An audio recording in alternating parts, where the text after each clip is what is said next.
ہوتا ہے؟ بڑے پٹھے سیدھے سوال کرتے سن. ابھی فرعون کو ڈوبتے دیکھا سامنے اور فرعون کے لشکر کو ڈوبتے دیکھا. ابھی ان کے پاؤں گیلے تھے. چند قدم چلے تو آگے ایک بستی میں ایک بت تھا جس کی بستی والے پوجا کر رہے تھے. تو کہنے لگے موسیٰ اجعل لنا الہا کما لہم آلہہ. قرآن کی آیت ہے موسیٰ ایک ایو جا خدا سانو بھی لے دے اسی میں انہوں متھا ٹیکیے.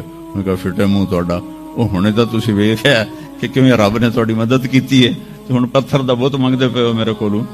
تو عجیب و غریب سوال کرتے تھے. تو کہنے لگے رب سوتا ہے؟ موسیٰ علیہ السلام نے ان کو ڈانٹ دیا. اللہ تعالیٰ نے کہا نہیں ایسا کر رات کو نا 2 پیالے لے کے کھڑے ہو جا پانی کے. خیال کرنا یہ پیالے گرنے نہ پائیں. موسیٰ علیہ السلام بڑے طاقتور ہستی تھے. وہ پیالے لے کے کھڑے ہو گئے. کھڑے کھڑے کھڑے کھڑے اونگ آنے لگی. ایک جھٹکا لگا سنبھال لیا, دوسرا لگا سنبھال لیا, تیسرا جھٹکا لگا تو پیالے گر گئے, ٹوٹ گئے, پانی بہ گیا. کہ موسیٰ سمجھانے کے لیے تھا اگر تیرا رب بھی سو جائے تو یہ زمین آسمان کے پیالے ایسے ہی ٹوٹ کے بکھر جائیں. لا تأخذہ سنۃ ولا نوم, لا تأخذہ سنۃ ولا نوم. نہ وہ سوتا ہے, نہ وہ اونگتا ہے, نہ وہ کھاتا ہے, نہ وہ پیتا ہے, نہ وہ روتا ہے, نہ وہ حاجت مند ہے, نہ اس کی کوئی عمر گزرتی ہے. وہ ہر قسم کے رنگ و روپ سے پاک ہے, ہر قسم کے زمان و مکان سے پاک ہے, ہر قسم کی حاجات سے پاک ہے. سب کو دیتا ہے, لینے سے پاک ہے, سب کو کھلاتا ہے, کھانے سے پاک ہے, سب کو مارتا ہے, مرنے سے پاک ہے, سب کو سلاتا ہے, سونے سے پاک ہے. سب پر حاوی ہے, کوئی اس پر حاوی نہیں. سب کے اوپر چھایا ہوا ہے, کوئی اس پہ چھایا ہوا نہیں. یہ ہمارے اوپر ہمارے نبی کا احسان ہے کہ انہوں نے بتایا کہ اس کائنات کا بنانے والا ایک اللہ ہے, ایک صمد احد لم یلد ولم یولد ولم یکن له کفوا احد. الحمد للہ الذی بعث فی الامیین رسولا منہم یتلو علیہم آیاتہ ویزکیہم. عزیز طلبہ و طالبات, آپ بہت کچھ یہاں پڑھ رہے ہیں اور ساری نسل ہماری یونیورسٹیز میں پڑھ رہی ہے. چند ایک ایسے سوال ہیں جن کا جواب دنیا کی کسی یونیورسٹی کے پاس کوئی نہیں, اور بڑے سے بڑے اسکالر بھی اپنے علم سے اس کا جواب دینے میں بالکل انگوٹھا چھاپ ہیں کہ اس کائنات کو کس نے بنایا ہے. اس سوال کا جواب دنیا کے کسی علم میں نہیں ہے. ہم تو شکر مسلمان ہیں تو ہمیں ماں باپ کی گود سے ہی اللہ کا تعارف ہو گیا. بہت پرانی بات ہے, ایک چیکوسلواکین یہاں ملا تھا, رائمنڈ میں آیا ہوا تھا. تو میں نے اس سے پوچھا کہ اس کائنات کا بنانے والا کون ہے, کوئی پتہ ہے؟ کہنے لگا اسی کو ڈھونڈنے نکلا ہوں, ابھی تک تو کوئی پتہ نہیں. پھر دوسرا سوال ہے کہ اس نے یہ کائنات بنائی کیوں ہے, وہ ہے کون؟ پھر اس نے یہ کائنات بنائی کیوں ہے, اس کا جواب بھی آپ کے پاس کوئی نہیں, کسی کے پاس بھی کوئی نہیں. پھر تیسرا سوال ہے میں کیوں پیدا ہوا؟ میں نے کوئی اپلیکیشن دی تھی؟ ان بچیوں نے کوئی درخواست دی تھی کہ ہم نے لڑکی پیدا ہونا ہے؟ یا ان بچوں نے کوئی درخواست دی تھی کہ ہم نے لڑکا پیدا ہونا ہے؟ یہ عورت بن رہی ہے, یہ مرد بن رہا ہے, یہ دیہاتی ہے, یہ شہری ہے, اور 7 ارب انسان ہیں. سب کی شکلیں مختلف ہیں, آنکھوں کا رنگ مختلف ہے, انگلیوں کے پوروں پر چھپا ہوا پرنٹ مختلف ہے. 7 ارب انسانوں میں سے کسی کا یہ پرنٹ کسی کے ساتھ نہیں ملتا. تو ایسا باریک بین کون خالق ہے جس نے, ہم روشنی میں چیز بناتے ہیں اور اللہ تعالیٰ ماں کے پیٹ کے اندھیروں میں بناتا ہے. یخلقکم فی بطون امہاتکم خلقا من بعد خلق فی ظلمات ثلاث. پھر موت کیا چیز؟ کیوں مر جاتے ہیں؟ پیدا ہونے کی درخواست نہیں دی تھی، پیدا کر دیا. کیوں پیدا کیا پتہ کوئی نہیں. اب مرنا نہیں چاہتے، لیکن دائیں بائیں موت کے حملے ہو رہے ہیں. ایک دن مجھ پر بھی ہو جائے گا، آپ پر بھی ہو جائے گا، اور ہم ایک ماضی کی بھولی بسری داستان بن جائیں گے. تم مرتے کیوں ہیں؟ پھر کوئی جلا دیتا ہے، کوئی بہا دیتا ہے، کوئی مٹی میں ملا دیتا ہے، کوئی پرندوں کے سپرد کر دیتا ہے. پارسی وہ اوپر رکھ دیتے ہیں، گدھ آ کے کھا جاتے ہیں. تو یہ موت کیا چیز ہے؟ تھوڑا شروع میں میڈیکل میں نے شروع کیا تھا، تو پھر اللہ نے میرا راستہ بدل دیا. تو موت کیا چیز ہے؟ میڈیکل سائنس میں اس کے 200 جواب ہیں، 200، اور ایک بھی صحیح نہیں، سارے غلط، کیونکہ وہ انسانی عقل سے ہیں تو نہیں پہنچ سکتے. پھر موت کے بعد کچھ ہے یا مر گیا اور مٹی ہو گئے؟ یہ چند سوال میں نے آپ کے سامنے رکھے ہیں، اور پوری دنیا کے انسانوں کو چیلنج ہے کہ اپنے علم سے جواب دو. کسی کے پاس اس کا جواب کرو. نیوٹن نے یہ کہا تھا کہ اس کائنات کو 4 فورسز چلا رہی ہیں.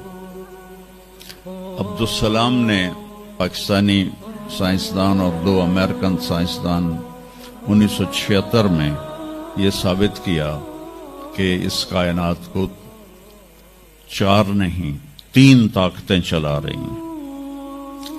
اسٹیفن ہاکنگ نے چند سال پہلے یہ ثابت کیا کہ اس کائنات کو ایک طاقت چلا رہی ہے. اس سے پوچھا گیا وہ اللہ ہے؟ کہنے لگا نہیں، وہ اللہ نہیں ہے.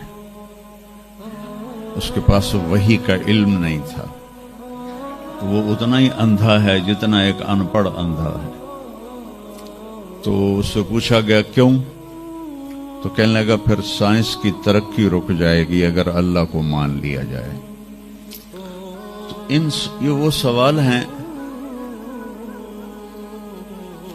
جن کو جواب ڈھونڈتے ڈھونڈتے عمر گزر جائے گی، آپ ڈھونڈ نہ پاؤ گے. اس لیے ایک بہت بڑا طبقہ ہے جو کہتا ہے اللہ ہے ہی کوئی نہیں، یہ سب کچھ آپ ہی بن گیا ہے، اپنے آپ ہی بن گیا. عبد الخالق صاحب نے تو کچھ بھی نہیں کیا، مستریوں نے بھی کچھ نہیں کیا، یہ ہال اپنے آپ ہی کھڑا ہو گیا اور کرسیاں بھی اپنے آپ بچھ گئیں. ایسی بے وقوفوں والی سوچ بھی بلا کوئی قابل تعریف ہے کہ علامہ اقبال نے فرمایا تھا ہیچ چیزیں خود بخود چیزیں نشد، ہیچ آہن خنجر تیغے نشد، ہیچ حلوائی نشد استاذ کار، تا غلام میں شکر ریزے نشد، مولوی ہرگز نشد مولا روم، تا غلام میں شمس تبریزے نشد. اسی دہریت کو، ایتھیسٹ کو یہ ایڈریس کیا ہے کہ کوئی چیز خود بخود نہیں بنتی. کبھی دیکھا ہے کہ ہیچ آہن خنجر تیغے نشد، لوہے کا ٹکڑا پڑا ہو اور 1000 سال کے بعد وہ اچانک تلوار میں تبدیل ہو گیا ہو، چھری میں تبدیل ہو گیا ہو، خنجر میں تبدیل ہو گیا ہو؟ کبھی دیکھا ہے؟ نہیں ہوتا ایسے. کوئی حلوائی اس وقت تک مٹھائی بنا نہیں سکتا جب تک کسی استاد کے پاس بیٹھ کر لڈو کو گول کرنا نہ سیکھے.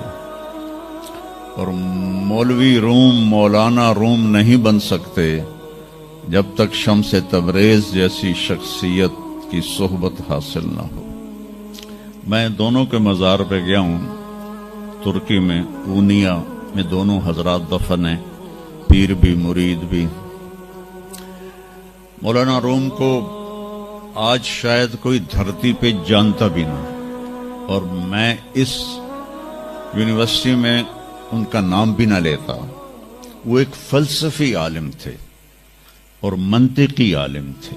وہ دور تھا فلسفہ اور منطق کا، مسلمانوں نے قرآن و حدیث کا علم بہت پس پشت کر دیا تھا، اور جو فلسفہ اور منطق کے عالم ہوتے تھے وہ بادشاہوں کے دربار میں بڑی جگہ پاتے تھے۔ تو ان کے سامنے کتابوں کا ڈھیر تھا ان کے ساتھ، اور ادھر طالب علم بیٹھے تھے، انہیں وہ پڑھا رہے تھے، اور یہ کتابیں کلمی نسخے تھے ہاتھ سے لکھے ہوئے۔ تو شمس تبریز رحمہ اللہ مسجد میں داخل ہوئے ننگے پاؤں، اور سفر کے آثار پگڑی پر بھی کپڑے پر بھی۔ تو وہ بڑی سادگی سے پوچھتے ہیں کہ مولانا این چیست، یہ کیا ہے؟ وہ کتابوں کا ڈھیر۔ تو نے اس کو یوں دیکھا تو کہے تو ان پڑھ جائے چٹا انہوں میں کی جواب دے وہاں، کہنے لگے این است کہ تو نمی دانی، میرے پیارے یہ وہ ہے جو تو نہیں جانتا۔ تو ایک دم آگے بڑھے، کتابوں کو یوں دھکا دیا، ساتھ ہی تالاب تھا، ساری کتابیں تالاب میں چلی گئی۔ اب نیا پرنٹ نکالنا آج کل تو کوئی مشکل نہیں ہے، کوئی پریشانی کی بات نہیں، نیا پرنٹ مل جائے گا۔ جس نے ہاتھ سے سینکڑوں کتابیں لکھی ان کو تیرا بیڑا غرق، وہ ان پڑھ بندیا تو میری حیاتی برباد کر دیتی، نہ مراد ہوڑا میں دوبارہ کتوں لکھ کے لیاواں گا۔ وہ مسکرائے، حوض میں چھلانگ لگائی، اور ایک ایک کر کے ہر کتاب خشک ان کے سامنے رکھتے گئے، خشک، اس سے مٹی نکل رہی، سامنے رکھتے گئے رکھتے گئے رکھتے گئے، پورا ان کا جو ان کی لائبریری تھی وہ پانی سے خشک نکال کر ان کے سامنے رکھ دی۔ ہن ملا جی دی واری آ گئی، کہنے لگے این چیز وہ یہ کیا ہے، این چیز وہ یہ کیا ہے؟ تو شمس تبریز بولے این است کہ تو نمی دانی، یہ وہ ہے جو تو نہیں جانتا، جس کو علامہ رحمت اللہ علیہ نے کہا مولوی ہرگز نہ شد مولا روم تا غلام میں شمس تبریز نہ شد۔ یہ ہمارے ملتان والے شمس تبریز نہیں ہیں، یہ شمس سبزواری ہیں۔ شمس تبریز تو وہ قونیہ میں ہے، دونوں کے مزار قریب قریب ہیں، ساتھ ساتھ ہیں۔ تو ایک طبقہ ادھر چلا گیا کہ آپ ہی بن گیا سب کچھ، ایک دھماکہ ہوا تھا اور ہر چیز بن گئی۔ وہ دھماکہ فرض کرو اگر یہاں کوئی ٹھا کر دے، ٹھا کچھ پٹاخہ ہی چھوڑ دے، تو آپ لوگ ان دروازوں سے کیسے نکلو گے؟ بھاگتے ہوئے کہ بڑے آرام سے؟ عبد الخالق صاحب دے تو ہی چڑھ کے جاؤ گے، ساڑی جان بچے۔ اور اگر میں یوں کہوں کہ گندم کا ڈھیر پڑا تھا، اس میں دھماکہ ہوا اور گندم اڑتی ہوئی بوریوں میں جا کے فکس ہو گئی، اور بوریاں سل گئیں اور ٹرک پہ چڑھ گئیں اور منڈی میں جا کے بک گئیں، تو تسی دو جتیاں مار کے میں باہر کر دے منا۔ ایک دھماکہ ہوا، وہ دھماکہ اتنا قابل تھا، اتنا علم والا تھا کہ اس سے دو طاقتیں پیدا ہوئیں، ایک سپیڈ کی اور ایک مقناطیس کی۔ تو اگر سپیڈ اور مقناطیس کی طاقت میں ایکوالٹی نہ ہوتی اور 1/10 خرب سیکنڈ، یہ ایک آسٹریلین سائنسدان کی بات میں بتا رہا ہوں، ایک سیکنڈ کے تو 100 سے زیادہ حصے ہو نہیں سکتے، لیکن انہوں نے کہا فرض کرو اگر ایک سیکنڈ کے 1/10 خرب حصے ہوں، تو وہ 1/10 خرب حصے میں اگر تھوڑا سا رفتار اور مقناطیس کی طاقت میں فرق آ جاتا تو ساری کائنات ٹکرا جاتی۔ لیکن یہ اتنی سمجھدار، اتنی اعلیٰ پڑھی لکھی کائنات ہے کہ نہ رفتار زیادہ ہوئی کہ پھیل کے فنا ہو جائے، نہ مقناطیس زیادہ ہوا کہ سکیڑ کے پھر زیرو کر دے. تو اس بیلنس کو خود بخود قائم ہو جانا، اس تو وڈا کملا کوئی نہیں، بے وقوف کوئی نہیں جو کہتا سورج کا بھی ایک سسٹم بن گیا، چاند کا بھی بن گیا، گلیکسی کا بھی بن گیا، اور اپنا آپ چلے جا رہے ہیں چلے جا رہے ہیں چلے جا رہے ہیں، ایسے ہی رہیں گے، ہمیشہ رہیں گے. کچھ کہتے ہیں فنا ہو جائیں گے.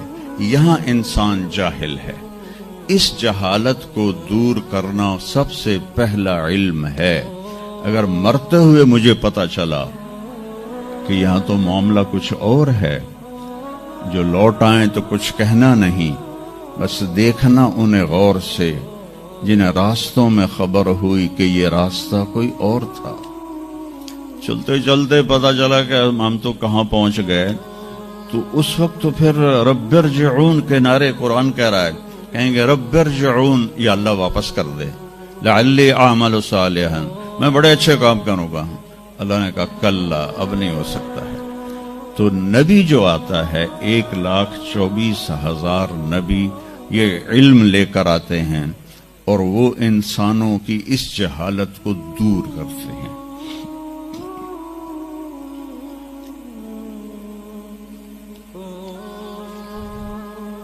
سب سے آخر میں اللہ تعالیٰ نے جناب رسول اللہ صلی اللہ تعالی علیہ وسلم کو پیدا کیا.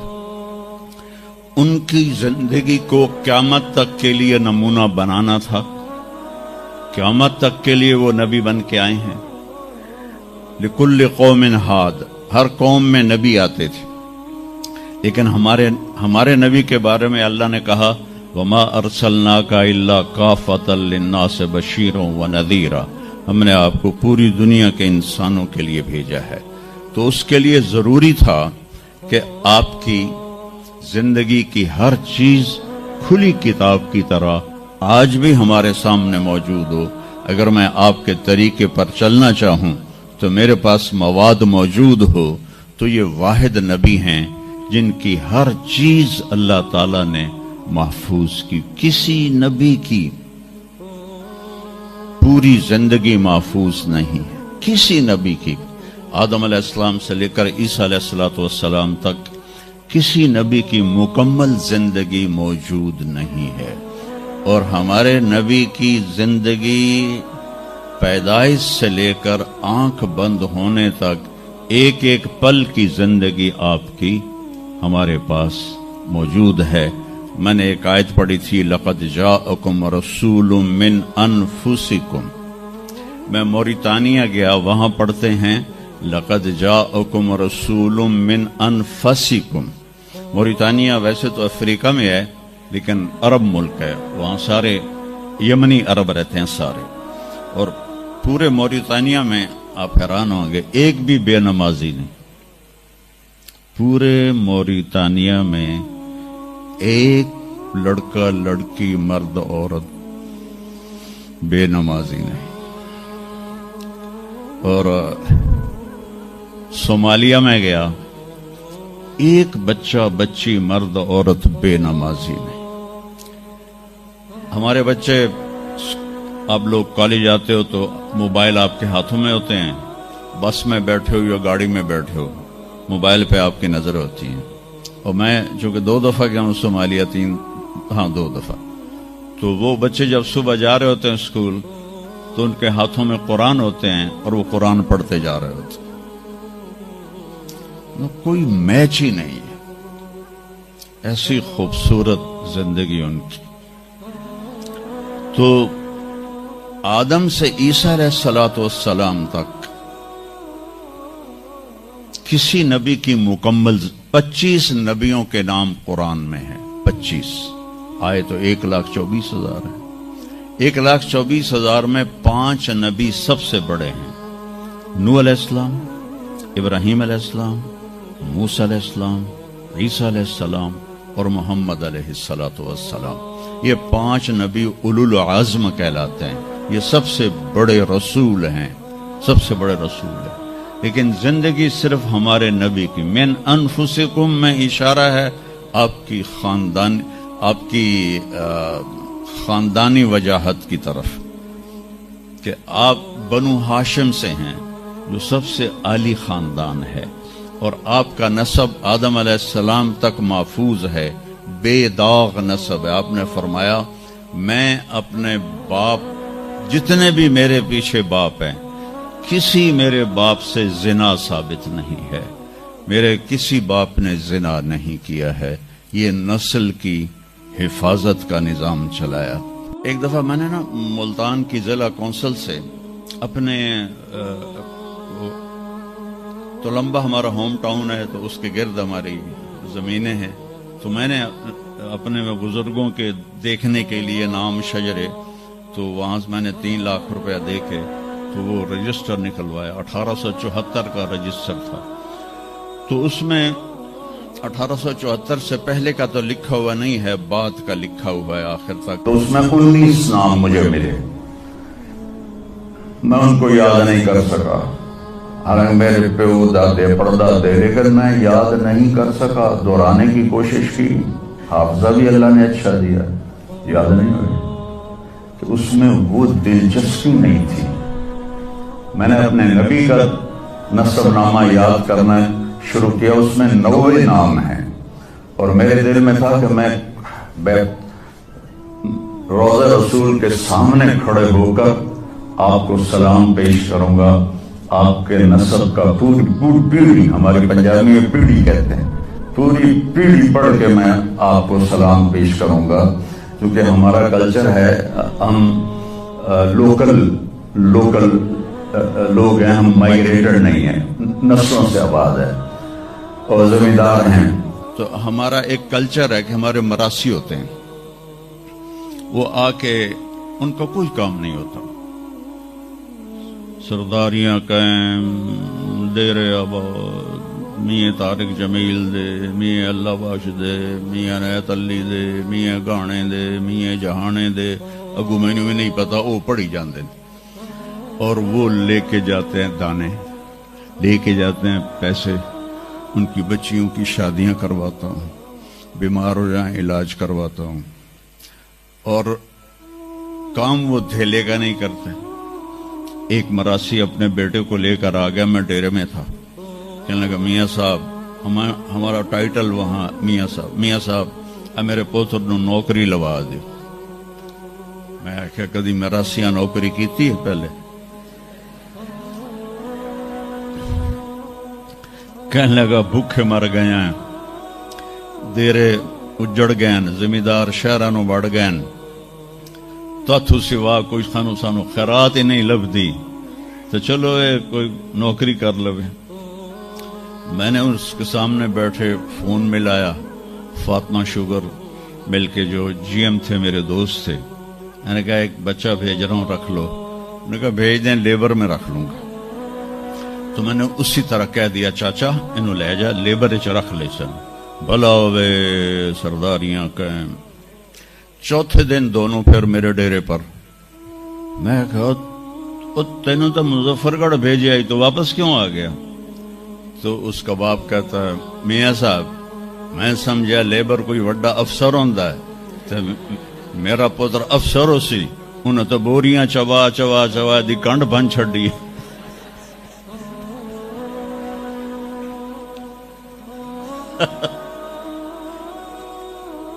میں نے کہا میں تو پہلے آکھی آئی، گراسی جڑے ہوندے نا صرف گلاں دی روٹی کھاندے، تو وہ یہ ثقافت میں نے دیکھی ہوئی ہے، اور آج بھی اس کو میں بھگت رہا ہوں، پال رہا ہوں۔ باقی سب زمینداروں نے ہاتھ کھڑے کر دیے، لیکن میں نے اس کو زندہ رکھا ہوا ہے۔ من انفسکم لقد جاءکم رسول من انفسکم۔ یہ واقعہ ہے صبح 10-11 بجے کا، تو آف سیزن تھا، اتنا رش نہیں تھا۔ تو عصر کے بعد میں نکلا نماز پڑھ کے، تو ایک لڑکا بھاگا بھاگا آیا، کہا جی آپ مولانا طارق جمیل ہیں؟ میں نے کہا جی۔ میں کہا تم مجھے پہچانتے ہو؟ کہا نہیں جی آپ کے ساتھ لوگ تھے کافی، تو میں نے ایک آدمی سے پوچھا کہ یہ کون ہے، تو انہوں نے کہا یہ مولانا طارق جمیل۔ کہا جی میں ابھی عصر کی نماز میں پہلے آ گیا تھا. یہ عصر کے بعد مجھے وہ بات بتا رہا ہے. میں عصر کی نماز سے پہلے آ گیا تھا. پرانی مسجد میں جگہ مل گئی. بیٹھے بیٹھے مجھے نیند آ گئی تو میں نے خواب میں اللہ کے نبی کو دیکھا. انہوں نے فرمایا کہ طارق جمیل کو بھی میرا سلام کہہ دو. تو وہ جو میرا پیڑھی پڑھ کے سلام عرض کرنا تھا وہ بارگاہ رسالت میں قبول ہوا. لقد جاءکم رسول من انفسکم. کہاں سے لاؤ گے ایسا رسول کہ جس کی زندگی کی ہر چیز محفوظ ہو. پھر افریقہ میں پڑھتے ہیں من انفسکم. انفس کہتے ہیں نفیس کو, کہ ایسا نفیس کوئی ہے. ایک بدو عورت تھی, جب آپ تشریف لے گئے نا ہجرت کر کے مدینہ, تو رابغ ایک جگہ آتی ہے, وہاں بھوک لگی, پیاس بھی. تو ایک خیمہ دیکھا, وہاں پہنچے تو ایک بڑھیا بیٹھی تھی, اس کا نام تھا ام معبد الخزاعیہ. تو آپ نے سوال کیا, ماں جی ہم مسافر ہیں, کوئی کھانے کو ملے گا؟ تو انہوں نے کہا بیٹا قحط کا زمانہ ہے, کچھ بھی نہیں ہے. تو ایک بکری بیمار اور کمزور اور بن بیاہی کھڑی ہوئی تھی. تو آپ نے کہا اس بکری سے دودھ نکال لوں. تو اس نے ایسے بڑی حیرت سے دیکھا کہ یہ عرب ہو کے ایسی بات کر رہا ہے کہ اس بکری سے دودھ نکال لوں. تو وہ کہنے لگی یہ تو بن بیاہی ہے, اس کا تو ویسے بھی اس کے جسم پر بوٹی نہیں ہے, اس سے ایک قطرہ بھی کوئی نہیں. کہا ماں جی آپ اجازت دیں. کہا لگا ٹھیک ہے. تو وہ آپ کو غور سے دیکھنے لگی, کیونکہ انہونی بات ہو رہی تھی. آپ نے اتنا بڑا وہ تھا برتن, وہ آپ نے لیا اور اس کے تھنوں کو یوں ہاتھ لگایا تو وہ چھلک کے مشکیزے کی طرح نیچے آ گئے, اور آپ نے دودھ نکالا, وہ فل ہو گیا. آپ نے حضرت ابوبکر کو پلایا, عامر بن فہیرہ کو پلایا, عبداللہ بن اریقت جو آپ کے رہبر تھے, آخر میں آپ نے خود پیا. پھر دوبارہ نیچے بیٹھے اس کے, اور پھر نکال کے پورا وہ جگ بھر کے رکھ کے دے آئے. بکری کی عمر ہوتی ہے 7 سال. 7 سال تک یا ذبح ہو جائے یا وہ از خود مر جائے گی. بہت کم ہوتا ہے کہ کوئی بکری 7 سے 8 سال ہو جائے. یہ اس بکری کو میرے نبی کے ہاتھ لگے تھے.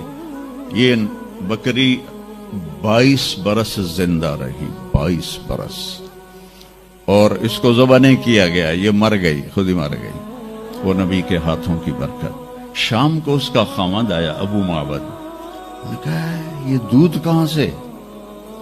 تو ام معبد کہنے لگی اس بکری سے. پاگل ہو گئی ہیں, یہ بکری تو دے سکتی ہے. کہ میں بھی یہ سمجھ آئی نہیں دین دی, پر کوئی جادوگر آیا ہے, وہ ہاتھاں دی کرامت آئی ہے, جگ بھریا پیا. کہنے لگا ان عتیلی, مجھے اس کی صورت بتا, وہ کیسا تھا؟ مجھے لگتا ہے یہ وہ قریشی ہے جس کی خبر مشہور ہو گئی ہے کہ وہ مکہ چھوڑ کے مدینے جا رہا ہے. تو اب وہ بولی, ترجمہ بعد میں کروں گا, اب الفاظ کا ردم اور اس میں جو موسیقی ہے اس کو آپ تھوڑا محسوس کیجئے گا. رأیت رجلا ظاہر الوداء ابلج الوجه حسن الخلق لم تعبه ثجلة لم تزری به سعلة وسیم قسیم في عینیه دعج في اشفاره وطف في صوته سحل في لحيته كثافة في عنقه سطع. اذا تکلم علاه البهاء واذا سکت علاه الوقار من انفسکم. میں نے ایک شخص دیکھا, مجھے یوں لگا جیسے 14ویں کا چاند ہی کپڑے پہن کے زمین پہ آ گیا ہے, ایسا دیکھا.